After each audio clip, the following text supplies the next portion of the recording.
যারা জীবনে বেশি চিন্তা করেন তারা এই 5টি কথা শুনুন। 1 নম্বর, নূপুরের দাম 1000 টাকা কিন্তু তার স্থান পায়ে। টিপের দাম 1 টাকা হলেও তার স্থান কপালে।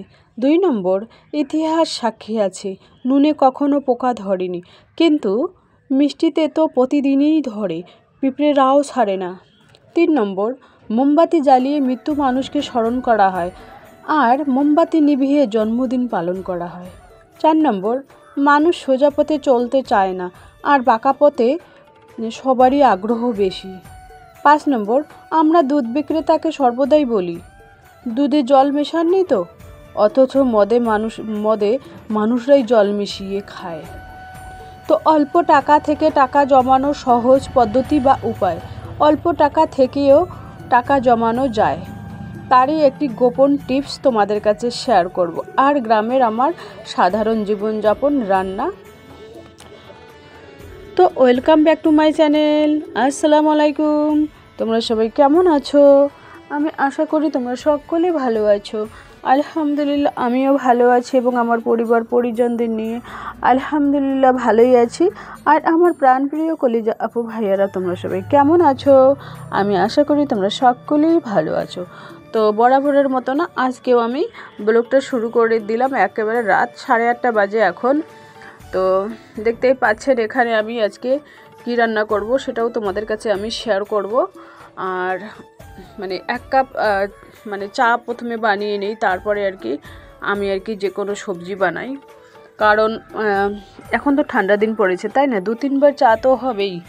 তো এই যে দেখুন, এখন আমি চা 1 কাপ করে নিলাম। সন্ধ্যায় তো হয়ে গেছে চা, তো ওই সন্ধ্যার চাটা তো হয়ে গেছে একবার। তো ভাবলাম যে না, রান্না করার আগে আর 1 কাপ চা খাই। এখানে মুড়ি নিয়েছি, এখানে গুড়ের মোয়া আছে, মুড়ি আছে, একসাথে মিক্স আছে। তো তাই ভাবলাম যে 1 কাপ চা খেতে খেতে কি রান্না করি তোমাদের কাছে শেয়ার করি। তো চলো ব্লগটা দেখতেই থাকো, আশা করি খুবই ভালোই লাগবে। আর অল্প টাকা থেকে টাকা জমানোর সহজ পদ্ধতি বা উপায়। অল্প টাকা থেকেও টাকা জমানো যায়, গ্রামের সাধারণ জীবনযাপন। তো তোমাদের আমি বলছি অল্প টাকা থেকে কিভাবে তোমরা টাকা জমাবেন। তো একটা সুন্দরভাবে সংসার চলতে গেলে না, তো খরচের তো দরকার আছেই ফার্স্ট। তো মনে করো অল্প বাজেট, আমার মনে হচ্ছে অল্প বাজেটে কিভাবে আমি সংসার খরচটা চালাবো। তো সেই ভাবনা চিন্তা করে চালাতে হবে, বাস্তবটা সবসময় স্বীকার করতেই হবে। প্র্যাকটিক্যাল কথা একদম আমি তোমাদের সামনে তুলে ধরছি। কারণ দেখুন, অল্প টাকা থেকে টাকা জমানোর সহজ পদ্ধতি বা উপায় সেটাও বলে দেব। আর অল্প টাকা থেকেও টাকা জমানো যায়, সেটা মেন্টালিটি কিন্তু নিজেকেই নিতে হবে, তাই না? এখন নিজেকে যদি না নাও তাহলে সেই পরিস্থিতি বা নিজেকে তৈরি হতে হবে যে অল্প টাকা থেকে কিভাবে আমি টাকা জমাবো, সেটা নিজেকে তৈরি করতে হয়, নিজেকে ম্যানেজ করে নিতে হয়, নিজের মনকে বোঝাতে হয়, তারপরেই কিন্তু অল্প টাকা থেকে জমানো যাবে। তো দেখুন, গ্যাস তো আমাদের লাগেই। তো 900 টাকা ধরলাম গ্যাস, 1.5 মাস 2 মাস তো আরামসেই চলে যাবে যদি খালি গ্যাসে রান্না করো। আর যদি ইলেকট্রিক চুলা নেই বা মাটির চুলা নেই, তো 1.5 মাস বা 2 মাস যাবেই তো একটা গ্যাস। আর গ্রামে কিন্তু কম লাগে গ্যাস। গ্রামে যেমন গাছের পাতা, বাঁশখড়ি, কাঠখড়ি, ওইগুলো দিয়ে যদি একবেলা চালানো যায় না, তাহলে ওখান থেকেও কিন্তু কিছু সঞ্চয় হবে। আর ইলেকট্রিক বিল যেমন আমরা প্রত্যেক দিনই যদি ইলেকট্রিক বিল একটু হিসাব করে খরচ করি, যেমন একটা বাতি বা একটা ফ্যান বা একটা টিভি যদি চালাই, আর টিভি যদি দেখিও, তবু যদি লাইটটা অফ করে আমরা টিভি দেখি, তাহলে কিন্তু 2 টাকা হলেও ওখান থেকে ইলেকট্রিক বিলটা কম আসবে। তো বড় জোর 300-400 বিল তো আসবেই। লাইটের বিল 300-400 বড় জোর আসবে। ওই তো টিভি দেখতেই পারি। বুদ্ধি থেকে অনেক আইডিয়া, কিন্তু নিজের বুদ্ধি থেকে অনেক আইডিয়া নিতে হবে।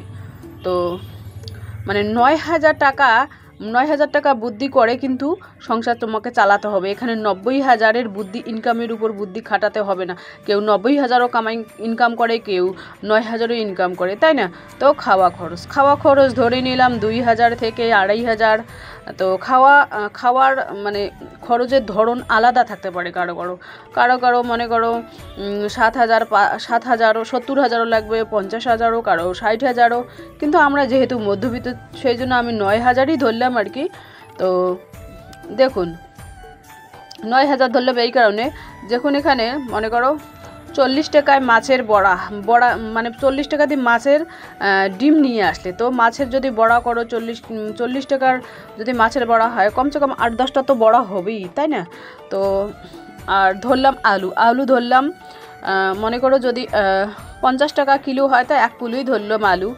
তো এক্সাম্পল দিচ্ছি তোমাদের একটা, আমি 6-7টা আর কি, মানে 6-7টা হতেও পারে, তাই না? তো 20, মানে এখানে ধরতে পারেন 40 প্লাস 30, তো কত হয়? 70 হবে। তো রেশনের চাল দেখুন, রেশনের চাল যদি আমরা খাইও, তো ওখান থেকে আমরা রেশনের চালও কেনার চেষ্টা করব, তাহলে আমার চাল যে দামি চালটা সেটা কিন্তু হবে না, সেখান থেকেও কিছু সাশ্রয় হবে। আর সারাদিনের বাজারও সুষ্ঠুভাবে হবে, সুন্দরভাবে হবে। আর এখানে দেখুন আমুদি মাছ যদি আমি 60 টাকার কিনে নিয়ে আসি, হ্যাঁ, তো 20 টাকার মসুর ডাল নিয়ে আসলাম, তো আলু দিয়ে আর কি ওই মাছটাকে আমি মানে কী করলাম, মসুর ডালও রান্না করলাম আর আমুদি মাছ একটু ভাজা করলাম, তাহলে কিন্তু একবেলা আরামসেই চলে যাবে। তো জীবনও মানে এত কম খেলে কিন্তু জীবন ফেটে যাবে না, আর কেউ মরেও যাবে না, তাই না? তো সুন্দরভাবে একটু কম, জীবনে বেঁচে থাকতে গেলে কিন্তু একটু কম খেতে হবে, কম খেলেই কিন্তু শরীর সুস্থ থাকবে, তাই না? তো যার কাছে 50,000 টাকা থাকে, তারা কিভাবে সংসার চালায়? দেখুন, যার কাছে মনে করো 9,000 টাকা থাকে, আর কারো কাছে কিন্তু 90,000 টাকা থাকে, তো কিভাবে চলবে 9,000 টাকা দিয়ে?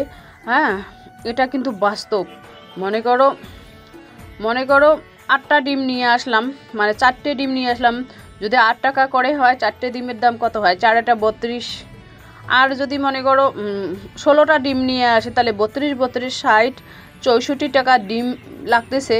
তো এখানে যদি ডিমগুলো আমি হাফ করে কেটে একটু ফ্রাই করে, তো মনে করো ট্রাই করে, তো মাসকাবারি বাজার খরচ কিন্তু এইভাবে একটা ডাল করলাম বা মাছের ভাজা করলাম, ডিমের একটু ফ্রাই করলাম, তো 8টা ডিম তো লাগবে না, তাই না?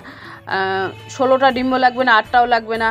যার মানে ফ্যামিলিতে একবেলা খাওয়ার জন্য আর কি, 3টাও লাগতে পারে, 2টাও লাগতে পারে, যেরকম জনসংখ্যা সেরকম। তো মাসকাবারি বাজার একদম লজ্জার কোনো কারণ নেই।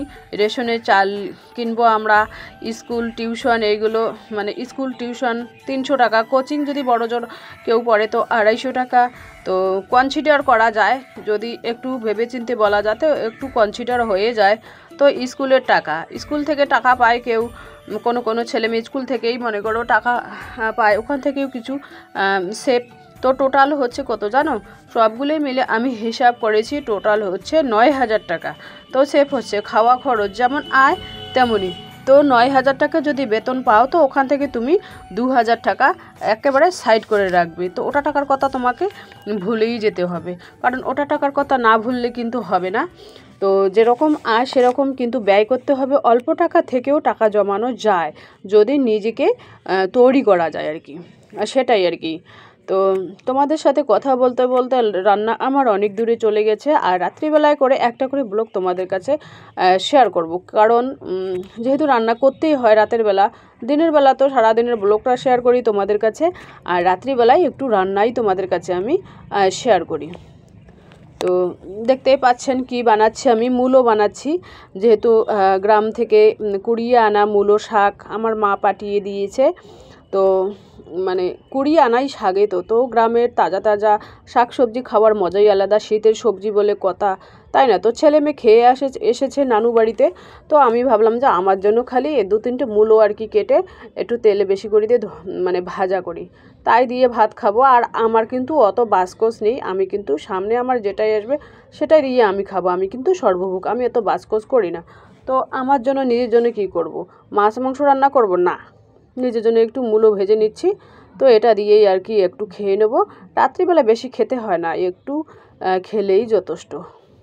তো ছেলে মেয়েকে বললাম, আগে জিজ্ঞেস করলাম যে তোমরা খাবে কি ভাত? বলে কি না আমরা খাবো না, আমরা খেয়ে এসেছি নানু বাড়ির বাসায়। ওরা মাংস দিয়ে খেয়ে এসেছে, মটন দিয়ে খেয়ে এসেছে। তো মানে অল্প ছিল, তো আমার জন্য পাঠায়নি মা। তো আর আজকে দোকানে আমার আব্বা আর কি মুড়ি মাখা করছিল, তাই আমরা চা দিয়ে আর কি ওখানে আড্ডা করলাম, গল্প গুজব করলাম, খুবই ভালো লাগলো। তো চলো টাটা, আল্লাহ হাফেজ।